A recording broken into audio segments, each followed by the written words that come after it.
Look, I want you to imagine something for a second. You're scrolling through Instagram and you see your friend posting about their new car. Nice car. Then you're on LinkedIn and someone from college just got promoted. Again, you check your bank account because of course you do, and you've got maybe $3,000 saved up. You're making decent money, but somehow you feel broke all the time. You lie awake at 2 a.m. doing mental math about whether you can afford that wedding you got invited to next month while still making your car payment. And here's the thing. You're not 22 anymore. You're not fresh out of college. You're in your mid-30s, maybe early 40s, and you thought by now you'd have this figured out. If that hit a little too close to home, you're not alone. Because here's what nobody tells you.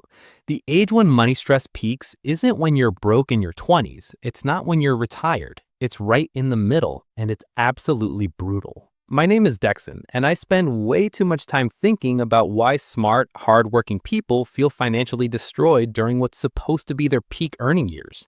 If you're someone who makes more money than you ever have, but somehow feels more broke than ever, make sure to hit the subscribe button and give this video a thumbs up if this helps you out. So here's the thing that's going to sound weird at first. According to a 2023 study from the American Psychological Association, financial stress peaks at age 36, not 25, not 65, 36 years old. And when researchers at the Federal Reserve dug into this, they found something even more surprising.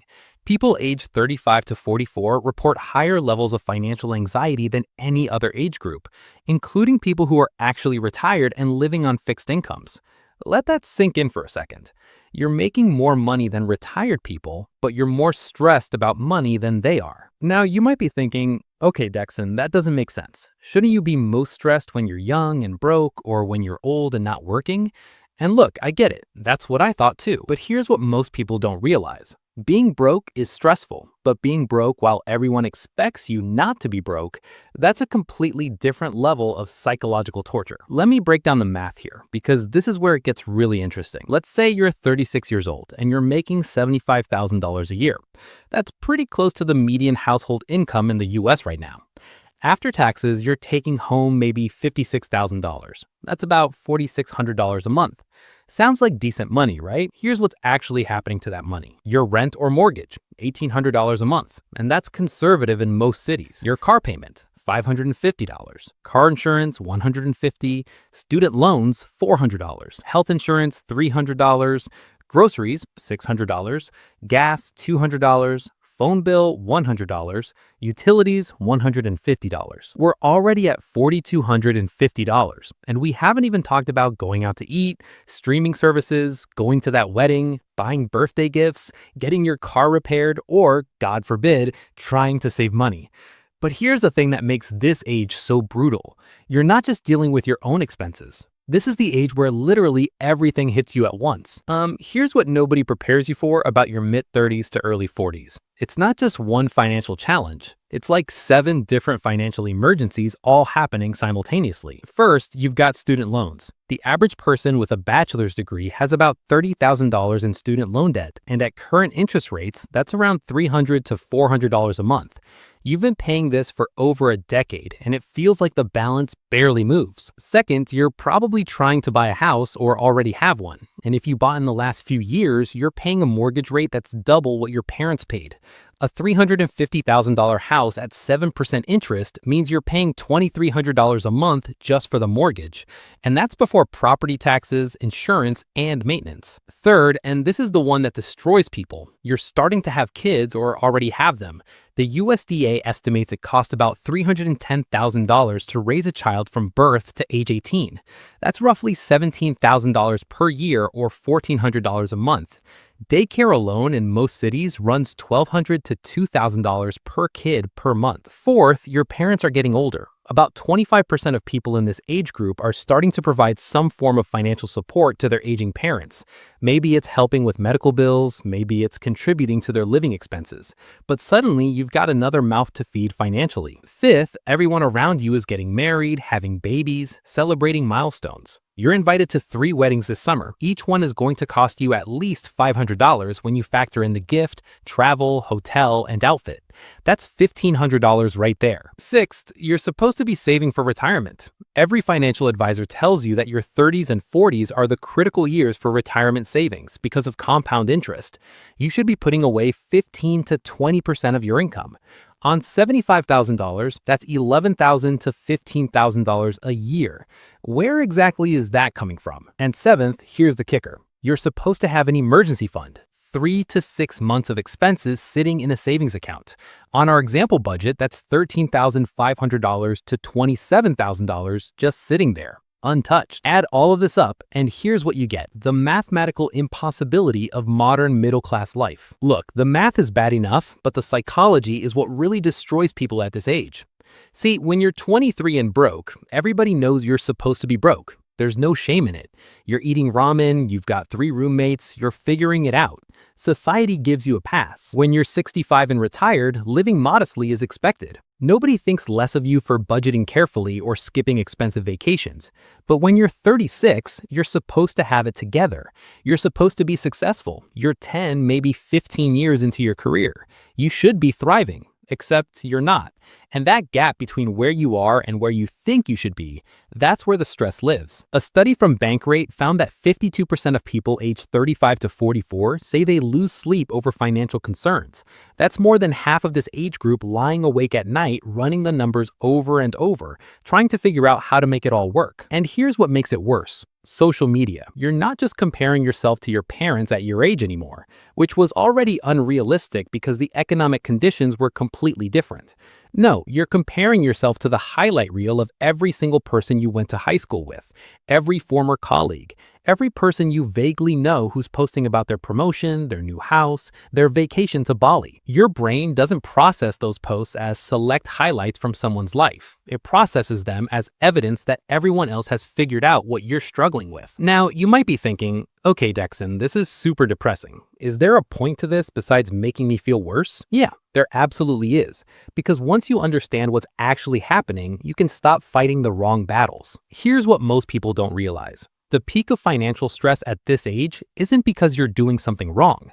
It's because you're at the intersection of maximum financial obligations and minimum financial flexibility. Think about it. When you're younger, you have fewer obligations but less income. When you're older, you have more income and your kids are grown and your house is paid off. But right now, you've got all the obligations and you're still building your earning power. The average person's income peaks between ages 45 and 54. You're not there yet. You're in the valley between starting out and established. And that valley is where most people drown, not because they're bad with money, but because they're trying to do 10 financially impossible things at the same time. So here's what you need to do. And I'm gonna be real with you. This isn't about cutting out lattes or canceling Netflix. Those tips are insultingly useless when you're dealing with structural financial pressure. Action step number 1, acknowledge the mathematical reality. You cannot do everything. You cannot max out your retirement, pay off your student loans aggressively, save for a house, save for your kids' college, help your parents, and maintain the lifestyle you see on social media. The math doesn't work. It has never worked. Stop trying to make it work. Instead, you need to prioritize ruthlessly. Write down every financial goal you have. Now rank them. Not by what you should do or what some financial guru says. Rank them by what actually matters to you. For most people, the order looks something like this. 1. Keep a roof over your head. 2. Feed your family. 3. Don't go bankrupt from medical emergencies, so minimum emergency fund. 4. Retirement savings, at least the employer match. 5. Everything else. Action step number 2, kill the comparison game. Unfollow people on social media who make you feel poor. I'm serious. That friend who posts about their real estate portfolio every week, mute them. That influencer with the perfect life, gone. Your mental health is worth more than staying connected to people whose highlight reel makes you feel like a failure. Here's something that'll blow your mind. A study from the Journal of Consumer Research found that when people reduced their social media usage by just 30 minutes a day, their financial satisfaction increased by 15%. Not their actual financial situation, their satisfaction with it, because they stopped the constant comparison. Action step number 3, embrace good enough finance. You don't need the optimal investment strategy. You don't need the perfect budget.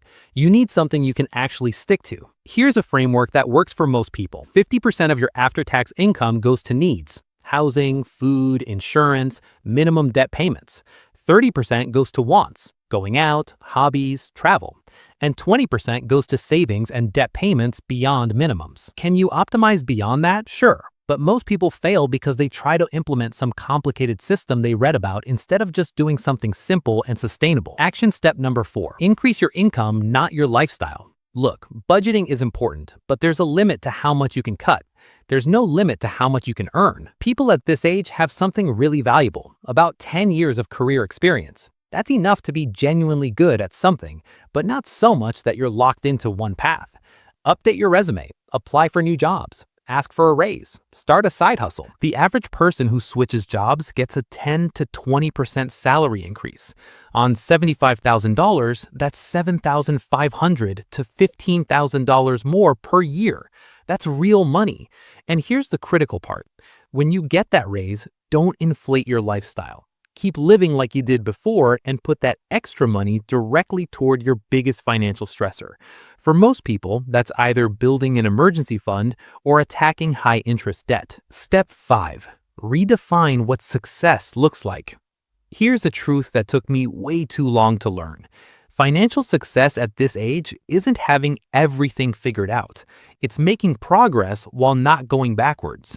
If you're paying your bills, putting something toward retirement, and not accumulating new debt, you're winning. I know that doesn't feel like winning because we've been sold this idea that by our mid-30s, we should have a house, a healthy retirement account, a college fund for our kids, and money for vacations. But that's a fantasy for about 95% of people in the current economy. A Federal Reserve study found that 40% of Americans couldn't cover a $400 emergency without going into debt. 40%. So if you've got even a small emergency fund, you're ahead of nearly half the country. Here's what's important to understand about this whole thing. The peak of money stress at this age isn't random, and it's not your fault. We're living through the first time in American history where the younger generation is financially worse off than their parents at the same age. Adjusted for inflation, wages have barely moved in 40 years, but housing costs have doubled, education costs have tripled, and healthcare costs have quadrupled. The game is rigged. And I don't say that to make you feel helpless. I say it so you stop blaming yourself for struggling with a system that's designed to make you struggle. But here's the thing. Even in a rigged game, there are better and worse moves. And the worst move you can make is pretending everything is fine while you drown. The best move is being honest about where you are, making a plan based on reality instead of fantasy, and giving yourself permission to succeed on your own timeline instead of some imaginary one. Look, if you're in your 30s or early 40s and you feel like you're failing at money, I want you to hear this. You're not failing. You're navigating the most financially complex decade of your life during one of the most financially challenging times in modern history. The stress you feel is real. The pressure is real. But you're not alone in this, and you're not broken. Make a plan. Focus on what you can control. Cut yourself some slack for not being perfect. And remember, this phase doesn't last forever. The financial pressure you're feeling right now will ease. Your income will grow. Your kids will get older and cost less. Your debt will shrink. But only if you make it through this period without making catastrophic decisions driven by stress and comparison. You've got this.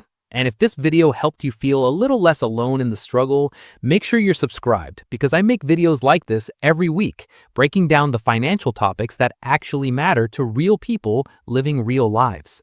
I'm Dexon, and I'll see you in the next one.